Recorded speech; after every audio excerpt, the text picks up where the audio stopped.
Hello guys, welcome back to my YouTube channel. आशा है कि आप सभी काफ़ी अच्छे होंगे और अपने एग्ज़ाम की तैयारी आप सभी काफ़ी अच्छे से कर रहे होंगे। आज का ये वीडियो बहुत ही ज़्यादा इंपॉर्टेंट है। अगर आप किसी भी प्रतियोगी एग्ज़ाम की तैयारी करते हो तो ये वीडियो आप देख सकते हैं। आज के इस वीडियो में 10 सितंबर 2025 के दिन का जो भी इंपॉर्टेंट करेंट अफेयर्स है, जहाँ से एग्ज़ाम में प्रश्न पूछे जाने की संभावना है, उन प्रश्नों को आज के इस वीडियो में हम देखेंगे।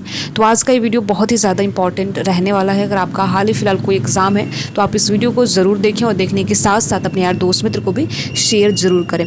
तो चलिए एक बार देख लेते हैं कि वीडियो का फॉर्मेट क्या रहने वाला है। तो पहले हम इंपॉर्टेंट डे और थीम देखेंगे, नेशनल और इंटरनेशनल अफेयर देखेंगे और साथ ही साथ कोई अगर खेल जगत से इंपॉर्टेंट प्रश्न बनता है जो कि एग्जाम में प्रश्न पूछे जाने की संभावना है, तो उन प्रश्नों को भी आज के इस वीडियो में हम देखेंगे। तो कंप्लीट वीडियो आपके लिए बहुत ही ज़्यादा इंपॉर्टेंट रहने वाला है। अगर आप किसी भी प्रतियोगी एग्जाम की तैयारी करते हो तो आप इस वीडियो को देख सकते हैं और देखने के साथ साथ अपने यार दोस्त मित्र को भी शेयर कर सकते हैं। ठीक है, तो ये पहला प्रश्न है, देखिए बहुत ज़्यादा इंपॉर्टेंट प्रश्न है और ये प्रश्न इंपॉर्टेंट डे को लेकर है। ठीक है, तो अगर आपको इस प्रश्न का आंसर पता हो तो कमेंट बॉक्स में ज़रूर बताएं।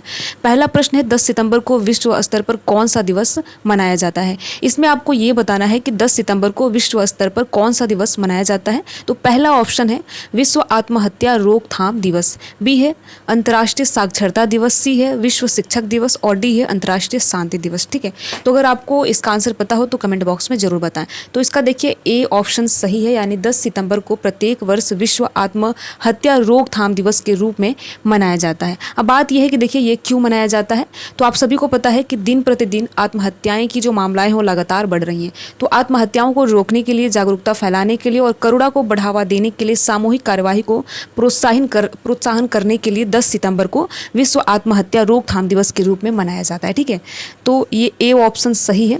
बहुत ज़्यादा इंपॉर्टेंट प्रश्न है और देखिए ऐसे प्रश्न एग्जाम में पूछ लिए जाते हैं कि इसमें जागरूकता फैलाने के लिए 10 सितंबर को विश्व आत्महत्या रोकथाम दिवस के रूप में पूरे इंटरनेशनल लेवल पर मनाया जाता है। तो आप याद रखेंगे ए ऑप्शन सही है।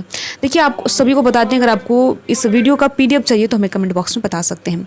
दूसरा ऑप्शन है, हाल ही में भारत की पहली निजी सैन्य विमान फैक्ट्री का उद्घाटन किस राज्य में हुआ। इसमें आपको ये बताना है कि भारत की पहली निजी सैन्य विमान फैक्ट्री का उद्घाटन किस राज्य में हुआ है। तो पहला ऑप्शन है हरियाणा, बी है केरल, सी है गुजरात और डी है राजस्थान। तो अगर आपको इसका आंसर पता हो तो ज़रूर बताएं। तो इसका सी ऑप्शन सही है, यानी कि हाल ही में आप देखेंगे कि भारत की पहली निजी सैन्य विमान फैक्ट्री राजस्थान के गुजरात के बड़ौदा में स्थापित किया गया है। तो आप याद रखेंगे प्रधानमंत्री नरेंद्र मोदी और स्पेन के प्रधानमंत्री ने गुजरात में जो कि बड़ौदा में किया गया है टाटा एयरक्राफ्ट कॉम्प्लेक्स का उद्घाटन किया गया, जो कि सैन्य विमानों वाली पहली भारत की निजी सुविधा है। तो आप याद रखेंगे भारत की पहली सैन्य विमान फैक्ट्री का उद्घाटन गुजरात के बड़ौदा में किया गया। ठीक है, तो इस प्रकार देखिए सी ऑप्शन सही है। अगला प्रश्न देखते हैं, बांधवगढ़ टाइगर रिजर्व जो हाल ही में खबरों में था किस राज्य में स्थित है। इसमें आपको ये बताना है कि बांधवगढ़ टाइगर रिजर्व जो कि हाल ही में न्यूज़ में था, ये किस राज्य में स्थित है। ठीक है, तो पहला ऑप्शन है मध्य प्रदेश, बी है गुजरात, सी है कर्नाटक और डी ऑप्शन है उत्तराखंड। तो इसमें आपको बताना है कि बांधवगढ़ टाइगर रिजर्व किस राज्य में स्थित है। तो देखिए पहला ऑप्शन सही है, यानी कि मध्य प्रदेश में स्थित है। और रिसेंटली आप सभी ने देखा ये क्यों न्यूज़ में आया। तो हाल ही की खबरों में देखिए टाइगर रिजर्व में 10 हाथियों की मौत की जो घटना है वो सामने आई, इसलिए काफ़ी न्यूज़ में रहा बांधवगढ़ टाइगर रिजर्व। तो आप याद रखेंगे मध्य प्रदेश में स्थित है। ठीक है, मध्य प्रदेश में आप याद रखेंगे विंध्य तथा सतपुड़ा पर्वत श्रृंखलाओं के बीच यह बहुत ही प्रसिद्ध राष्ट्रीय उद्यान और टाइगर रिजर्व है, जो कि बांधव टाइगर रिजर्व है। आप याद रखेंगे मध्य प्रदेश राज्य में स्थित है। ठीक है, तो ए ऑप्शन सही है। अगला प्रश्न देखते हैं, हाल ही में भारत के प्रधानमंत्री ने सेंट्रल आयुर्वेद रिसर्च इंस्टीट्यूट की नींव किस शहर में रखी है।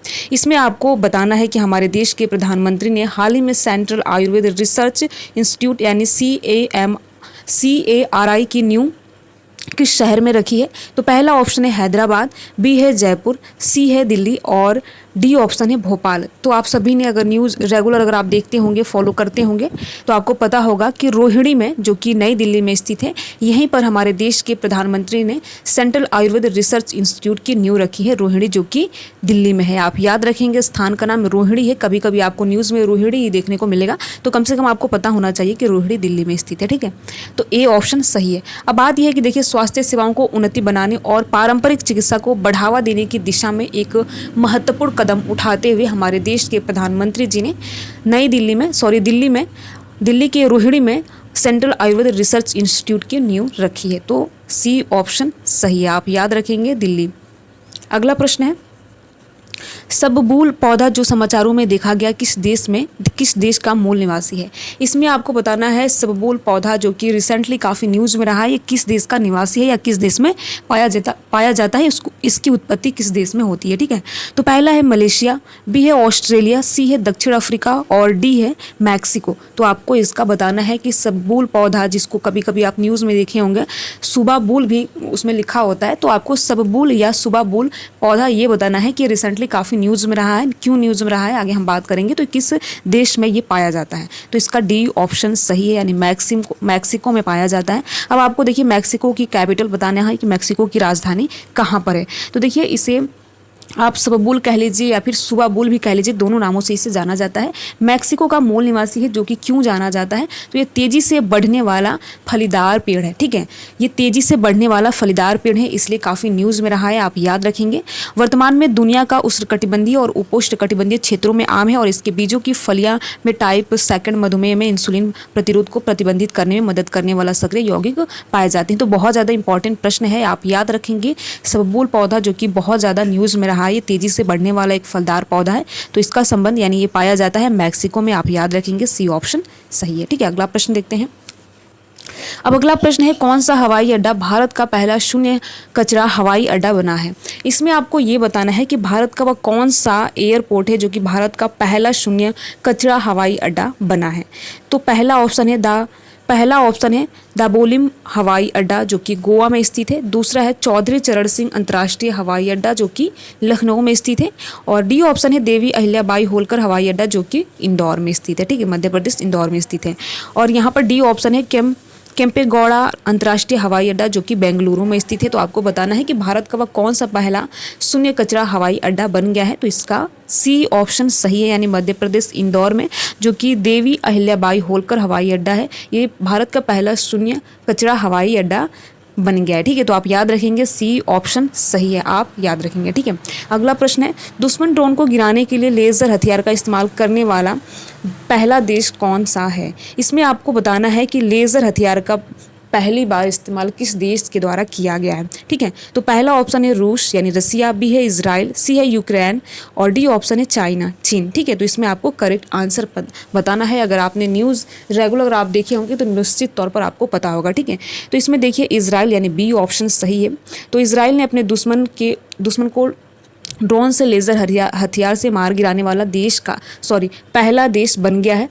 ठीक है, आप याद रखेंगे इजराइल ऐसा पहला देश बन गया है जिसने लेज़र हथियार का इस्तेमाल किया है। ठीक है, तो आप याद रखेंगे इजरायली वायुसेना की एरियल डिफेंस जिसका नाम एरे ने लेज़र आधारित वायु रक्षा प्रणाली के प्रोटोटाइप का उपयोग करके आधुनिक युद्ध तकनीक में एक ऐतिहासिक उपलब्धि हासिल की है। तो लेज़र हथियार का प्रयोग करने वाला पहला पूरे वर्ल्ड का पहला ऐसा देश इजराइल है। तो आप याद रखेंगे बी ऑप्शन सही है। ठीक है, अगला प्रश्न और इस वीडियो का आखिरी प्रश्न देखते हैं जो कि बहुत ज़्यादा इंपॉर्टेंट है और ये सीधे जुड़ा हुआ है आपके खेल जगत से। ठीक है, तो देखिए एग्जाम में खेल जगत से भी प्रश्न पूछ लिए जाते हैं, तो इसलिए आपको जो भी खेल जगत से इंपॉर्टेंट प्रश्न लगे कि एग्जाम में पूछे जा सकते हैं उसको बिल्कुल भी इग्नोर नहीं करना है। ठीक है, तो ऐसे भी एग्जाम में प्रश्न पूछ लिए जाते हैं। तो देखिए ये प्रश्न है, सैयद मुश्ताक अली ट्रॉफी किस खेल से जुड़ी है। इसमें आपको ये बताना है कि सैयद मुश्ताक अली ट्रॉफी किस खेल से संबंधित है, यानी कि इसका संबंध किस खेल से है। तो पहला है कबड्डी, बी है फुटबॉल, सी है क्रिकेट और डी ऑप्शन है हॉकी। तो मुझे उम्मीद है कि आप में से जो भी क्रिकेट प्रेमी होंगे निश्चित तौर पर पता होगा सैयद मुश्ताक अली ट्रॉफी जो कि क्रिकेट से संबंधित है। तो इसका सी ऑप्शन सही है। ठीक है, तो देखिए सैयद मुश्ताक अली ट्रॉफी एक भारतीय घरेलू क्रिकेट टूर्नामेंट है जिसे भारतीय क्रिकेट कंट्रोल बोर्ड यानी बीसीसीआई द्वारा आयोजित किया जाता है। यह भारत का प्रमुख घरेलू इवेंट 2020 क्रिकेट और चैंपियनशिप है और इसका नाम भारतीय क्रिकेटर सैयद मुश्ताक अली के नाम पर रखा गया है। तो आपको याद रखना है कि इसका नाम भी क्रिकेटर के ही नाम पे रखा गया है जो कि भारतीय मूल के निवासी हैं, यानी भारतीय क्रिकेटर हैं, इन्हीं के नाम पर इस ट्रॉफी का नाम रखा गया है जो कि क्रिकेट से संबंधित हैं। ठीक है, तो सी ऑप्शन सही है। इस प्रकार देखिए हमने कुल मिलाकर 8 इंपॉर्टेंट प्रश्न देखा और बहुत ही ज़्यादा इंपॉर्टेंट प्रश्न देखा जहाँ से एग्ज़ाम में प्रश्न पूछे जाने की संभावना है। वीडियो कैसा लगा ज़रूर बताएं। अगर आप वीडियो में किसी भी प्रकार का कोई सुधार चाहते हैं तो कमेंट बॉक्स में सुझाव के तौर पर आप बता सकते हैं। वीडियो में लास्ट तक बने रहने के लिए आप सभी का बहुत बहुत धन्यवाद। अगर आपको ये वीडियो अच्छा लगा हो तो वीडियो को आप लाइक कर सकते हैं और लाइक करने के साथ साथ अपने यार दोस्त मित्र को भी शेयर कर सकते हैं। Thank you.